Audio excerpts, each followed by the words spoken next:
Niningtak na sa kagabhion natay gasimbol karon nga back speaker tungod kay natay trabaho sa adlawan so gabi na ta nga maghimo og back speaker na magpahibo.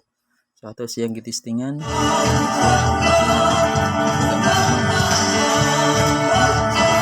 So ato dayon gisugdan. Ato na siyang gipintalan og itom. Tige request sa tagiya nga pintalan og itom.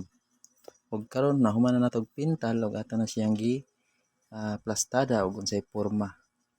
So karon ato din gitawaran og speaker. Atong idadali og tawad ang speaker ang to Sonra nga duha ka 100 watts. Ug diha ato nang giwiringan og hapit na ginahuman og sa ding nahuman. Okay, so ato nakita diha nga nindot man sa day og porma. Yung sila pura gidagdag, pura ginindot ba?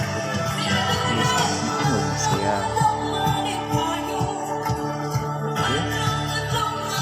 Nindot siya. Nakita natin guys nga